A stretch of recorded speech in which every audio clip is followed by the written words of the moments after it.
सर्वसम्पदाम् लोकाभिरामं श्रीरामं भूयो भूयो नमाम्यहम्। नमः सतां शरण्याय जगन्मङ्गलमूर्तये सीताकान्ताय रामाय पवित्रात्मकीर्तये। अस्मद्गुरुभ्यो नमः। सभाये नमः। प्रिय भगवद्बान्धुलारा, ఈ వేళ చాలా పవిత్రమైనటువంటి రోజు. అద్భుతమైనటువంటి కార్యక్రమంలో పాల్గొనేటువంటి అవకాశాన్ని పొందినటువంటి అదృష్టవంతులం మనమంతా. మహానుభావులైనటువంటి వేదాంతం శ్రీకృష్ణాచార్య స్వామి వారి దివ్య సంకల్పంతో ఇక్కడ స్థాపించబడినటువంటి స్వామిని దివ్య పంచానన దివ్య పీఠం నిర్వహిస్తూ ఉండేటువంటి అద్భుతమైనటువంటి కార్యక్రమం.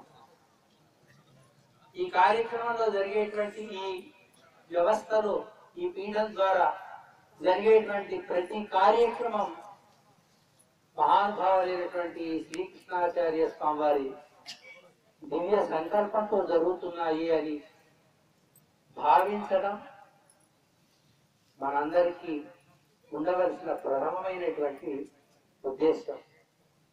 ఆచార్యుల సంకల్పమే లోకంలో అది కార్యరూపంలో వ్యవహరించబడుతూ ఉంటుంది. మేము వారిని ఒక్కసారి చివరి రోజుల్లో వారిని సేవించుకున్నాం. వారంతగా మా జ్ఞాపకం లేరు, కానీ వారి ద్వారా జరిగినటువంటి దివ్యమైన కార్యక్రమాల వైభవాన్ని శ్రీమాన్ కృష్ణారావు గారు, మన పూలమ్మ గారు, వీళ్ళిద్దరూ మమ్మల్ని మాకెప్పుడు కలిసినా మా పెద్దయ్య గారు అని వారి వైభవాన్ని ఎక్కువ చెప్తూ ఉంటారు. సరే, చిన్నయ్య గారి వైభవం మాకు మేము ప్రత్యక్షంగా సేవిస్తున్నాం కనుక కొంచెం వాళ్ళకంటే మేమే ఎక్కువ చెప్తామేమో చిన్నయ్య గారి వైభవాన్ని. వైభవం అనేటువంటిది పెద్దల నుంచే వస్తుంది. వారు అత్యంత మంత్ర నిష్ట కలిగినటువంటి వారు అని వారి శ్రీహస్తాల ద్వారా ఏదైనా కొంచెం తీర్థం ఇచ్చినా, ఒక మాట అన్నా అది కార్యరూపంలో ధరిస్తుంది అని అనుభవం పొందినటువంటి వారు చెప్తుంటే ఒక్కసారి మా చిన్నతనం కూడా జ్ఞాపకం వస్తుంది. మా తాతగారు కూడా అలాంటి నిష్ఠాగరిష్ఠుడు.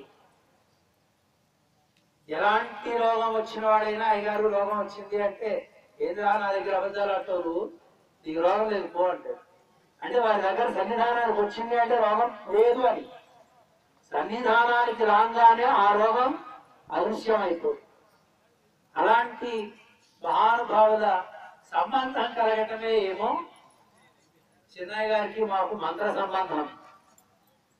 వారి ఆచార్యులు తండ్రి గారు మంత్ర సిద్ధి పొందిన వారు, మా తండ్రి గారు తాతగారు మంత్ర సిద్ధి పొందిన వారు. అందుకని చిన్నయ్య గారికి మాకు ఈ రకమైన సంబంధం ఏర్పడిందేమో అని మేము అనుకుంటాం. ఈవేళ ఈ కార్యక్రమం ఇంత దిగ్విజయంగా జరుగుతోంది అంటే ఆనాడు వారు సంకల్పం చేసి ఉంటే ఇది కార్యంగా సాగుతోంది. మనం సంకల్పం చేయడానికి అర్హులం కాము అని మేము అనుకుంటాం.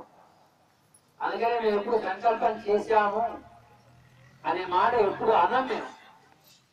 కారణం, మనం సంకల్పం చేస్తే అది కార్యంగా సాగదు, సంకల్పంగానే ఉంటుంది.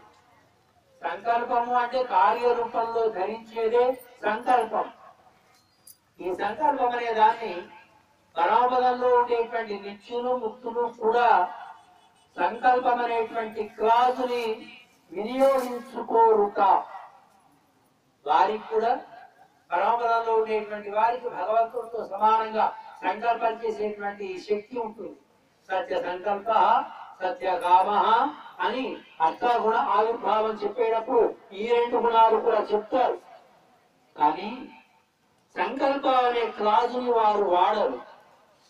కారణం భగవత్ కైంకర్యమే పరమావధిగా ఉండేటువంటి వారు సంకల్పాన్ని గురించినటువంటి ఆలోచన చేయరు. సంకల్పము అంటే నేను ఇక్కడి నుంచి వెళ్ళేసరికి మా ఇల్లు బంగారుకు మేడ అయిపోగాక అని మీరు ఎవరైనా అనుకున్నారు అనుకోండి, మీరు వెళ్ళేసరికి అలా ఉండాలి. అలా ఉంటే అది సంకల్పం సిద్ధించినట్టు. మనం అనుకుంటా ఎన్ని జన్మలు ఇచ్చినా అనుకోవడంలోనే ఉంటుంది మనకి, అది కార్యంలో సాగేది ఉండదు. కానీ అది సంకల్పం కాదు. అదే పరమాత్మ అనుకుంటాడు. అలాగే ఇలా ఉగాక అనగా వెంటనే అనుకునేటప్పుడు కళ్ళు మూసుకుని ఇలా అంటాడు, కళ్ళు తెచ్చేసరికి అలా అయిపోతుంది అది. అందుకని పరమాత్మ సంకల్ప సిద్ధుడు. మన ఆచార్యులు కూడా సంకల్ప సిద్ధుడు. ఇలా అయిపోవాలి అనుకుంటారు. అయితే మన ఆచార్యులు అనుకునేదానికి పెరుమాళ్ళు అనుకునేదానికి కొంచెం తేడా. ఇలా అవ్వాలి అని, ఉత్తర క్షణంలో అవ్వాలి అని పరమాత్మ అనుకుంటాడు, అది ఉత్తర క్షణంలో అవుతుంది. ఆచార్యులు భవిష్యత్తు కాలంలో అవ్వాలి అని అనుకుంటారు, అది రాబోయే కాలంలో అవుతుంది. అలా ఆచార్యులు సంకల్పం చేసినటువంటి భవిష్యత్తు కార్యక్రమాల్లో మనం ఉండి వాటిని దర్శనం చేసుకునేటువంటి సౌభాగ్యం కలగడం ఆచార్యుల యొక్క దివ్యమైనటువంటి అనుగ్రహంలో మనం ఉన్నాము అని అనుకోవడానికి ఇది ప్రత్యక్షమైనటువంటి నిదర్శనం. అయితే మా తండ్రి గారు ఎప్పుడు అనలేదండి ఇలా అని, మా తాతగారు ఎప్పుడు ఇలా జరగాలి అనలేదండి అని భగవాన్ స్వామి చెన్నయ్య గారు అనవచ్చు.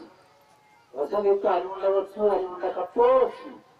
కానీ వారి హృదయంలో, వారి సంకల్పంలో ఉంది కనుకని అది చిరంజీవి భగవాన్ ద్వారా కానీ, లేదు మన చిన్నయ్య గారి ద్వారా కానీ, ఎవరి వాక్కు ద్వారా మొదట వచ్చినా అది వారి సంకల్పంలో ఉంటేనే అది వాక్ రూపంలోనూ కార్యరూపంలోనూ వస్తుంది అనడం ఏమాత్రము కూడా సందేహించవలసినటువంటి పని లేదు.